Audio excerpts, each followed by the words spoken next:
Hi hello everyone. इस video के अंदर हम समझेंगे कि जूरिस्प्रूडेंस के बारे में कि जूरिस्प्रूडेंस क्या होता है और किस तरीके से जूरिस्प्रूडेंस को डिफाइन किया गया अलग अलग जूरीज के द्वारा। ठीक है, तो सबसे पहले देखिए कि जो जूरिस्प्रूडेंस है उसकी कोई यूनिवर्सल या यूनिफॉर्म डेफिनेशन देना जूरिस्प्रूडेंस की वो बहुत ही मुश्किल है। ठीक है, देर इज़ नो यूनिवर्सल और uniform definition of jurisprudence since people have different ideologies and notions through out the world. It is very vast subject, तो बहुत मुश्किल है कि आप कोई एक पर्टिकुलर डेफिनेशन दो या कोई एक चीज़ करो, क्योंकि दुनिया में अलग अलग जगह पे अलग अलग आइडियोलॉजीज हैं, जिसकी वजह से ये एक बहुत ही वास्ट सब्जेक्ट हो जाता है। Then, when an author talks about political conditions of his society, it reflects that condition of law prevailing at that time in that particular society. अब अलग अलग जैसे हम जूरीज देखेंगे तो अलग अलग डेफिनेशन देंगे। क्यों देंगे? क्योंकि वो जिस सोसाइटी में रह रहे हैं वहाँ की जो पर्टिकुलर उस टाइम के ऊपर कंडीशंस थी, पॉलिटिकल कंडीशंस थी, उसके हिसाब से पर्टिकुलर सोसाइटी में उन्होंने वो डेफिनेशन दी। अब ये माना जाता है कि जो रोमन्स हैं were the first who started the study what is law. तो ये माना जाता है कि जो रोमन से सबसे पहले इन्होंने इस चीज़ के बारे में पढ़ना शुरू किया था कि लॉ है क्या, व्हाट इज लॉ। ठीक है, तो अगर पर्टिकुलरली आप जूरिस्प्रूडेंस को देखो तो ये एक लैटिन टर्म है। लैटिन टर्म से हमें निकला हुआ है ये वर्ड जूरिस्प्रूडेंशिया से, जिसका मतलब क्या होता है? नॉलेज ऑफ लॉ या स्किल इन लॉ। दोनों में से कुछ भी आप यूज कर सकते हो, नॉलेज ऑफ लॉ या स्किल इन लॉ।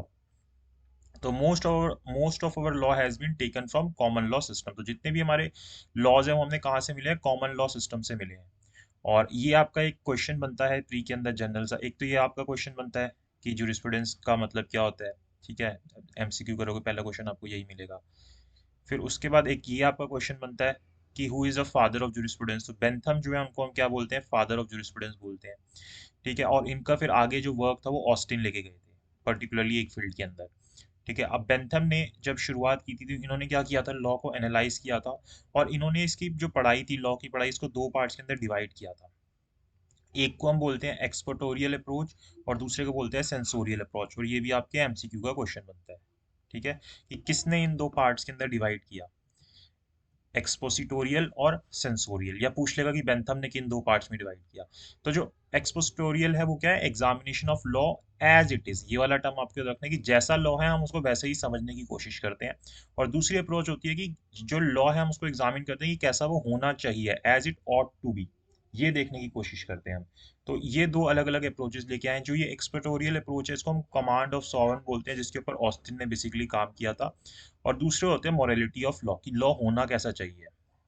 ठीक है, then however Austin stuck to the idea that law is command of sovereign. तो ऑस्टिन जो थे वो पर्टिकुलरली इनकी जो फर्स्ट वाली चीज थी इसके ऊपर ही स्टक हुए थे। The structure of English legal system remained with the formal analysis of law and never become what it ought to be. इन्होंने बोला कि जो इंग्लिश लीगल सिस्टम है वो कैसा है हमेशा की, उसके अंदर हमने लॉ को एनालाइज किया, यानी कि एक्सपोसिटोरियल रहा है ये, कि लॉ है क्या। इसके अंदर हमने कभी भी ये नहीं देखा कि लॉ होना क्या चाहिए।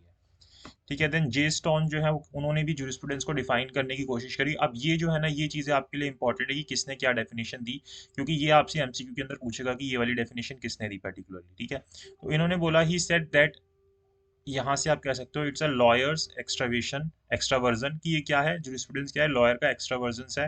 ही further said that it's lawyer's examination of precept, कि इसके अंदर जो लॉयर है वो प्रीसेप्ट को एग्जामिन करता है। Ideas and techniques of law in the light drive from present knowledge in discipline other than the law. तो ये जो है किसने डेफिनेशन दी? जे स्टोन्स ने दी। और आपको ये पता होना चाहिए कि ये डेफिनेशन किसने दी। अब जूरिस्प्रूडेंस के अंदर बहुत सारी डेफिनेशंस आएंगी तो आपको कंफ्यूजन क्रिएट हो जाएगी, तो आप ये डेफिनेशंस लिख के बार बार रिवाइज कर सकते हो कि किसने कौन से बोली, क्योंकि एमसीक्यू में जब आप लिखोगे तो आपको, जब एमसीक्यू में आपके सामने आएगी तो आपको याद आ जाएगा, हाँ ये वाली डेफिनेशन इन्होंने दी। क्योंकि जब आप एंट्रेंस देते हो, जैसे मान लो अगर आप एलएलएम के देते हो या फिर आप जुडिशरी के देते हो, तो ये जैसे अगर दिल्ली के अंदर भी ये प्री के अंदर आता है, बहुत सारी स्टेट्स में तो आता ही नहीं, लेकिन दिल्ली में भी प्री में आता है, या एलएलएम के एंट्रेंस में, क्लैट में, कहीं पे भी ये एमसीक्यू के फॉर्म में आता है, तो आपको याद रहेगा, आपको वैसे याद करने की जरूरत नहीं पड़ेगी। ठीक है, thus we see that there can be no goodness और बैडनेस इन लॉ। ये बात ऑस्टिन ने बोली थी कि हमें ये नहीं देखना कि लॉ अच्छा है या बुरा है, हमें उससे कोई मतलब नहीं है। लॉ क्या है, व्हाट इज लॉ, इस चीज के ऊपर हमें जाना है। Law is made by the state so there should be nothing good और बैड अबाउट इट, क्योंकि स्टेट जो है वो लॉ बनाता है, तो हमें उससे कोई मतलब नहीं है कि वो अच्छा है या बुरा है, उससे कोई चीज हमें लेनी देनी नहीं है। Jurisprudence is nothing but a science of law. Jurisprudence क्या है? Science of law. अब अलग अलग डेफिनेशंस आती हैं हॉस्टिन की और हॉलैंड की, सेलमिन की, कीटॉन की, पाउंड की, डायस एंड ह्यूगेस की, जो इंपॉर्टेंट है। इसके अलावा बहुत सारे जूरिस्ट ने अलग अलग definition the, but come chances होते हैं कि वो आपसे पूछेगा। देखो, ऑस्टिन ने क्या बोला, ही said that science of jurisprudence is concern with positive law that is law strictly so called. इन्होंने क्या बोला, लॉ स्ट्रिक्टली सो कॉल्ड, यानी कि इसके अंदर हम जो हमारी साइंस ऑफ jurisprudence है मेनली किससे कंसर्न रखती है, पॉजिटिव लॉ से कंसर्न रखती है, यानी कि व्हाट लॉ इज, इससे हमें मतलब है लॉ क्या होना चाहिए, इससे हमें मतलब नहीं है वो अच्छा है बुरा है, हमें इससे मतलब नहीं है। अगर हम इस बात पे बात करने लग गए गुडनेस और बैडनेस के ऊपर, तो हमें ये इस वाली बात पे आ जाएंगे ना कि वो कैसा होना चाहिए। बस हम लॉ को क्या देख रहे हैं, व्हाट इज लॉ, की लॉ है क्या, उसके ऊपर रह रहे हैं हम, उसकी अच्छाई या बुराई नहीं देख रहे हैं। देन इन्होंने ना जो जूरिस्प्रूडेंस है इसको दो एस्पेक्ट्स के अंदर डिवाइड कर दिया। इन्होंने बोला एक होती है जनरल जूरिस्प्रूडेंस और दूसरी होती है पर्टिकुलर जूरिस्प्रूडेंस। तो जो जनरल जूरिस्प्रूडेंस होती है ना, इसके अंदर हम क्या करते हैं, जितने भी जो पूरा लॉ जो पूरे कॉमन सिस्टम के अंदर है उसके बारे में पढ़ते हैं। तो इट इंक्लूड सच सब्जेक्ट और ends of law which are common to all system, जो कि सारे के सारे सिस्टम्स के अंदर वर्ल्ड में आप किसी भी सिस्टम में चले जाओ सब जगह पे कॉमन होंगे। लेकिन पर्टिकुलर जूरिस्प्रूडेंस के अंदर हम क्या करते हैं कि कोई पोर्शन पढ़ते हैं, उसका जो लॉ है ना उसका कोई पोर्शन पढ़ते हैं। तो it is a science of any actual system of law और any portion of it. Basically it in essence they are same but in scope they are different, कि अगर आप देखोगे तो ये सेम ही है, दोनों ही पॉजिटिव लॉ के बारे में बात करते हैं, लेकिन इनका जो स्कोप है वो अलग अलग है, आप जनरल या पर्टिकुलर के अंदर जाओगे। अब इन्होंने इस तरीके की क्लासिफिकेशन की, ये आपके एमसीक्यू का क्वेश्चन है कि किसने क्लासीफाई किया था जूरिस्प्रूडेंस को जनरल और पर्टिकुलर के अंदर। तो आपको याद रखना है कि जो ऑस्टिन थे उन्होंने इसकी क्लासिफिकेशन की थी। देन सेलमेंट आते हैं, सेलमेंट ने ना इनको क्रिटिसाइज किया ऑस्टन को। इन्होंने क्या बोला कि ये जो इनका कंसेप्ट है ना, जो इन्होंने जनरल और पर्टिकुलर में किया ये गलत है। He said that for the concept to fall within the category of general jurisprudence it should be common in various system of laws, कि अगर किसी चीज को जनरल जूरिस्प्रूडेंस में आना है तो उस सिस्टम को, मतलब कि उस चीज को क्या होना चाहिए, बहुत सारे सिस्टम्स के अंदर कॉमन होना चाहिए। This is not always true as there could be concept that fall neither of the two categories, की ऐसे बहुत सारे कंसेप्ट है कि दोनों में ही नहीं आएंगे। और सेलमेंट ने बोला कि आप ये जो क्लासिफिकेशन कर रहे हो आप गलत तरीके से कर रहे हो।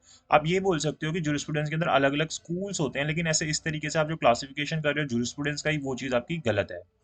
देन हॉलैंड ने बोला, ही said that it is only the material which particular and not the science itself, की जो मटेरियल है वही सिर्फ पर्टिकुलर है, साइंस अपने आप में पर्टिकुलर नहीं हो सकती। यानी कि इन्होंने जर्नल के ऊपर जोर दिया कि जो एक तरीके से जो हमारा जूरिस्प्रूडेंस है वो जर्नल है, पर्टिकुलर जूरिस्प्रूडेंस कुछ भी नहीं होता। ये पूरा का पूरा इन्होंने जर्नल के ऊपर लिया। इन्होंने किसका एग्जाम्पल लिया था, जियोलॉजी का एग्जाम्पल लिया था।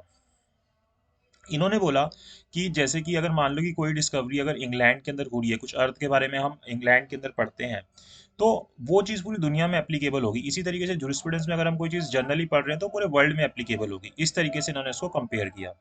देन हॉलैंड ने अपनी डेफिनेशन दी, ठीक है। इन्होंने क्या किया, इन्होंने ना इसी की डेफिनेशन के अंदर, ऑस्टिन की डेफिनेशन के अंदर, इसके अंदर एक वर्ड ऐड कर दिया, फॉर्मल। उन्होंने बोला था कि ये साइंस ऑफ पॉजिटिव लॉ है, ऑस्टिन ने सिर्फ इतना बोला था। इन्होंने क्या बोल दिया कि ये formal science of positive law है, इन्होंने एक वर्ड ऐड कर दिया और ये आपके एमसीक्यू का क्वेश्चन बन गया। ठीक है। तो jurisprudence means the formal science of positive law, it is an analytical science rather than a material science, की हम इसके अंदर एनालिटिकल साइंस है, मटेरियल साइंस नहीं है। हमें मतलब कि फंडामेंटल प्रिंसिपल्स देखने हैं लॉ के, वो कैसे बन रहा है, उसके एसेंशियल्स क्या है, उसके ऊपर हमें नहीं जाना। जो हॉलैंड था इसने पॉजिटिव लॉ को डिफाइन किया। ही said that positive law means the general rule of external human action enforced by the sovereign political authority.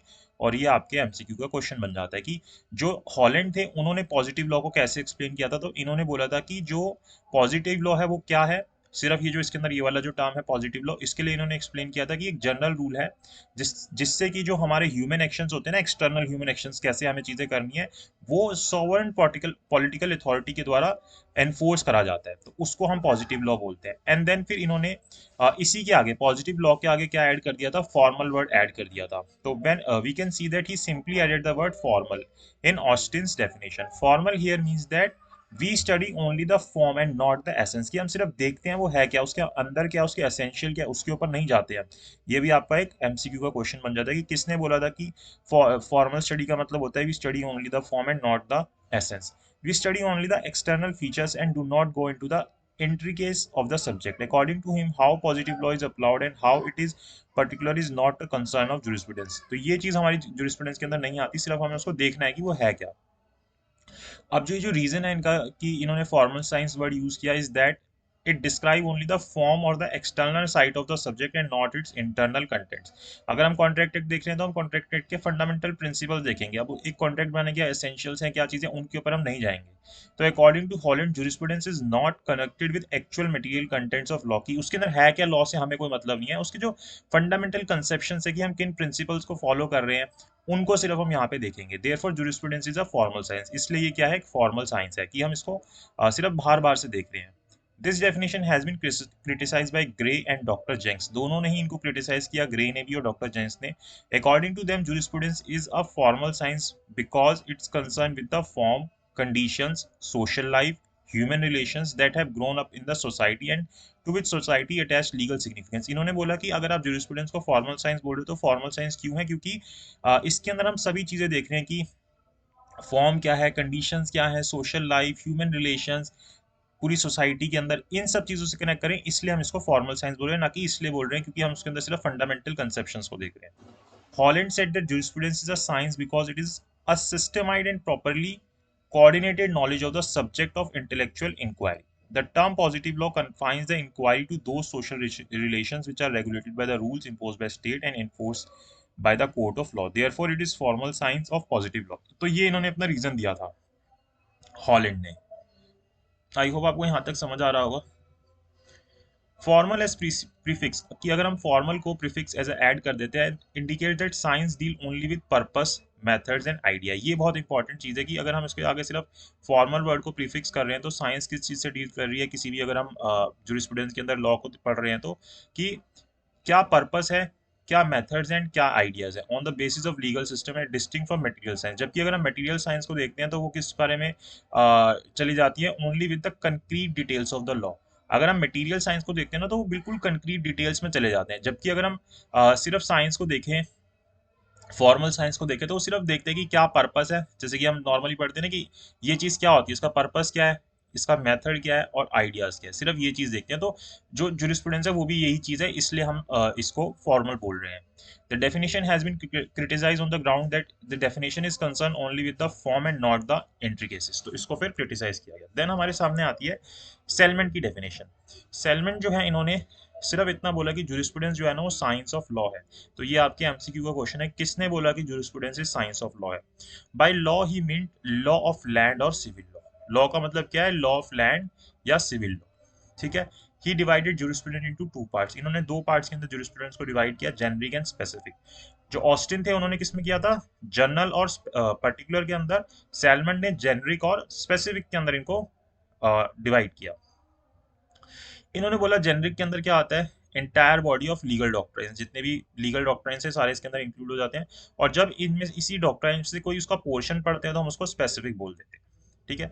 Specific को अब आगे हम और तीन पार्ट्स के अंदर डिवाइड कर सकते हैं, analytical, historical and ethical. Analytical को हम एक्सपोजिटरी या सिस्टमेटिक भी बोल देते हैं, जो हमने सबसे पहले पढ़ा था कि व्हाट लॉ इज, कि वो कैसा है, सिर्फ हमें उस चीज़ को देखना है, एक तो ये देखते हैं। दूसरा हिस्टोरिकल के अंदर कि उसकी लीगल हिस्ट्री क्या है, कैसे वो डेवलप हुआ। और तीसरा एथिकल के अंदर हम क्या देखते हैं कि वो क्या होना चाहिए, as it ought to be, ठीक है। तो आइडियल के पीछे जाते हैं यहाँ पे। ये तीन पार्ट्स में डिवाइड किया। बेसिकली जो इनकी बुक थी वो इसी के बारे में बात करती थी, लेकिन उन्होंने बोला कि अब मैं ये सिर्फ इस चीज़ को अकेले नहीं लिख सकता, क्योंकि अकेले में जूरिस्प्रूडेंस नहीं लिखा जा सकता, ये दोनों चीज़ें भी कहीं ना कहीं प्रेजेंट रहेंगी। अब इनको क्रिटिसाइज किया गया। Critics says that it is not accurate definition, की ये एकदम एक्यूरेट डेफिनेशन नहीं है। Salmond only give the structure and fail to provide any clarity of thought, इन्होंने एक सिर्फ स्ट्रक्चर दे दिया कि ऐसा होता है, लेकिन इन्होंने कोई थॉट नहीं दे पाई। देन हमारे सामने कीटोन की डेफिनेशन आती है। उन्होंने जुरिस्प्रूडेंस को कैसे कंसीडर किया था, as a study and systematic arrangement of general principles of law. तो ये आपकी डेफिनेशन है, इसके अंदर जनरल प्रिंसिपल वर्ड को अच्छे से याद रखना कि कीटोन ने इस वाली डेफिनेशन के अंदर जनरल प्रिंसिपल्स की बात की थी, कि इसके अंदर स्टडी एंड सिस्टमेटिक अरेंजमेंट करते हैं किसकी, जनरल प्रिंसिपल्स ऑफ लॉ की, जो हमें जनरल प्रिंसिपल्स मिलते हैं उनकी। तो ये कीटोन की डेफिनेशन है जो आपके एमसीक्यू के अंदर बन जाती है। According to him jurisprudence deal with the distinguish between public and private laws and consider the contents of principles of department of law। तो ये केटॉन के बारे में था। देन रॉस्को पाउंड की डेफिनेशन आती है।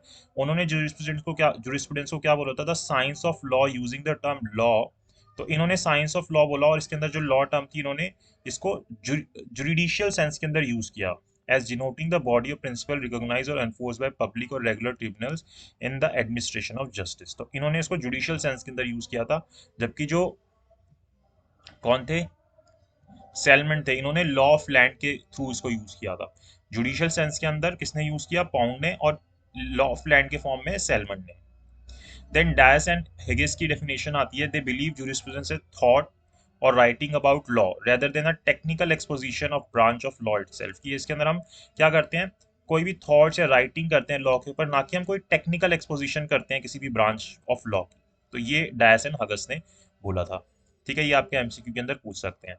Thus, we can safely say that jurisprudence is study of fundamental legal principles। तो हम jurisprudence के अंदर जो fundamental legal principles है, जो जितने भी laws बनते हैं उनके पीछे जो principles हमारे follow होते हैं, उनकी जो स्टडी करते हैं ना, उन्हीं उसी को हम एक तरीके से आप कह सकते हो कि jurisprudence बोलते हैं, है ना। यही चीज हमें समझ आई पूरे को देख के। अब नेचर ऑफ jurisprudence अगर देखें तो it is concern with rules of external conduct of human beings. यही चीज हमें समझ आई थी कि जो ह्यूमन बींग्स हैं, उनके जो एक्सटर्नल कंडक्ट है, जो हम चीजें करते हैं, उसके रिगार्डिंग रूल्स के रिगार्डिंग बात कर रहा है। That is rules that human beings are required to observe and obey, and by virtue of this it is related to other sciences then study of human nature and society like. इसलिए हम इसको और भी चीज़ों के साथ करते हैं कि हमारा एक्सटर्नल कंडक्ट किन चीज़ों से कंट्रोल होता है, इसलिए जो भी चीज़ें हमारी और चीज़ों सोसाइटी में एग्जिस्ट करती है, उनके साथ इसको रिलेट करके पढ़ा जाता है। Economics, ethics, sociology, anthropology, psychology, political science, ये सारी चीज़ें इसके अंदर इंक्लूड रहती है। It proceed from assumption of ubi socius ibi jus, once there is a society or community at a certain level of development there is law। तो हम इस मैक्सिम को फॉलो करते हैं कि अगर एक सोसाइटी है या एक कम्युनिटी है एक सर्टेन लेवल के ऊपर वो डेवलप हो गई है, तो फिर वहाँ पे लॉ होगा ही होगा। It studies method by which societal pressure and problems are solve rather than a particular solution. कि कैसे हम सोसाइटल प्रेशर्स और प्रॉब्लम्स को सॉल्व कर सकते हैं, जबकि एक पर्टिकुलर सोल्यूशन के ऊपर बात नहीं करते इसके अंदर हम। It seeks to conduct a science which will explain the relation between law and it concepts or their life of the community। It dwells on the nature of the law and purposes, on questions of legal validity and efficacy and their interrelationship, the interaction between law, justice, morality, and the institutional and theoretical apparatus for creation, adjudication, enforcement and modification of law। तो ये सारी चीज़ें कहीं ना कहीं हम एक तरीके से jurisprudence के अंदर पढ़ रहे होते हैं जब हम jurisprudence को पढ़ते हैं। तो ये हमारा एक तरीके से आप कह सकते हो कि इंट्रोडक्शन है कि jurisprudence क्या है, क्या क्या अलग अलग हमें इसके लिए टर्म्स मिली हैं। ठीक है,